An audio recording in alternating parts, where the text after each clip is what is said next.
perasaan saya ketika merencanakan dan melaksanakan program aksi nyata ini, saya merasa resah dengan kondisi saat ini, yaitu dengan adanya pandemi sehingga membatasi gerak saya, pertemuan saya dengan murid-murid saya. Nah, saya merasa khawatir karena sebelumnya ketika pembelajaran berjalan normal, saya bisa mentargetkan pada semester 1 bahwa siswa saya harus lancar membaca. Karena siswa saya sebagian besar tidak bisa membaca, bahkan tidak mengenal huruf. Dengan adanya kondisi pandemi ini, maka itu jelas akan mempersulit, akan memperlambat target saya untuk tercapai. Oleh karena itu, saya mengajak wali murid melalui program Carsama, belajar bersama, untuk bersama-sama mendampingi, bersama-sama memberikan bimbingan kepada putra-putrinya selama pembelajaran di rumah. Yang saya lakukan adalah mengajak bersama, belajar bersama, tidak hanya muridnya, tapi orang tua yang saya ajak belajar bersama tentang cara dan teknik membaca, menulis, dan juga dikte yang efektif. Kenapa membaca? Karena membaca itu merupakan sebagai dasar utama untuk mempelajari muatan yang lain. Oleh karena itu, saya tekankan di sini program Carsama ini sementara saya lakukan untuk membantu siswa-siswi saya, murid-murid saya belajar membaca dengan lancar. Yang saya lakukan pertama kali adalah membuat pemetaan.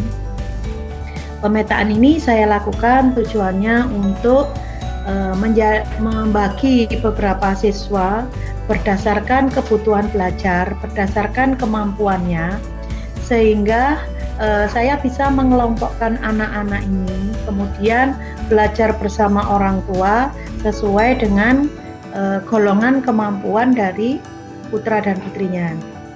Caranya saya datangkan ke sekolah, kemudian wali murid saya tunjukkan cara membaca, cara menulis, juga cara mendikte yang efektif. Kenapa orang tua saya ajarkan?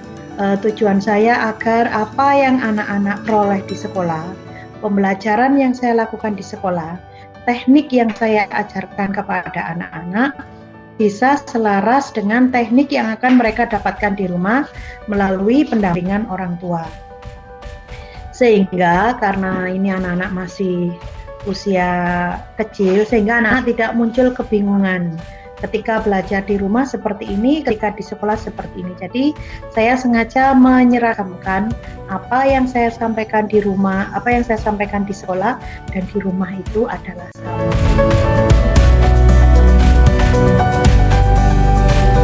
Ini pembelajaran yang saya peroleh adalah mengetahui betapa dahsyatnya kolaborasi dan koordinasi antara sekolah dengan wali murid, utamanya antara guru dengan wali murid. Pada saat kondisi pandemi seperti saat ini yang kita benar-benar terbatas untuk bertatap muka dengan murid, berhubungan dengan murid, yang kita butuhkan adalah peran serta orang tua dalam membimbing, mendampingi putra dan putrinya untuk menyelesaikan pembelajaran. Nah, sekolah sangat membutuhkan dukungan wali murid sebagai support system untuk pelaksanaan kegiatan pembelajaran dan juga program-program yang lain. Sehebat apapun program yang dibuat sekolah, jika berjalan atau terlaksana tanpa dukungan wali murid, hasilnya akan jelas berbeda sekali ketika program tersebut mendapatkan dukungan penuh dari wali murid. Aksi nyata yang saya lakukan memang masih berdasarkan aksi nyata untuk kelas. Tapi saya berharap bahwa aksi nyata yang saya lakukan ini bisa menjadi pilot project untuk teman-teman, karena hasil yang saya peroleh sangat efektif dan sangat memudahkan guru untuk membantu anak-anak yang mengalami kesulitan dalam pembelajaran. Nah, untuk kedepannya yang ingin saya perbaiki adalah saya akan tetap melaksanakan aksi nyata ini dan ada beberapa perbaikan yang saya lakukan, misalnya yaitu saya akan membuat pengadministrasian yang lebih teratur untuk misalnya dengan membuat jadwal kehadiran orang tua, membuat hasil perkembangan siswa berupa catatan. Supaya apa? Supaya kegiatan yang saya lakukan ini lebih terorganisir dengan baik. Kemudian juga kegiatan ini tidak terbatas hanya di akademik saja. Yang akan saya lakukan ke depannya adalah penanaman karakter.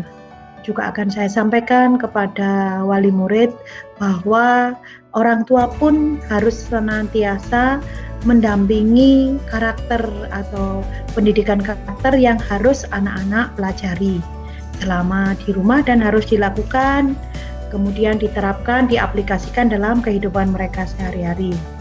Nah, ini yang saya lakukan dan sekali lagi saya berharap semoga apa yang sudah saya lakukan ini bisa menjadi pilot project untuk rekan-rekan di sekolah, karena tugas orang tua mendampingi putra-putrinya dalam belajar tidak terputus hanya sampai di sekolah dasar saja, tapi sampai kapanpun anak-anak hingga tumbuh remaja, anak-anak tetap didampingi orang tua dalam proses pembelajaran.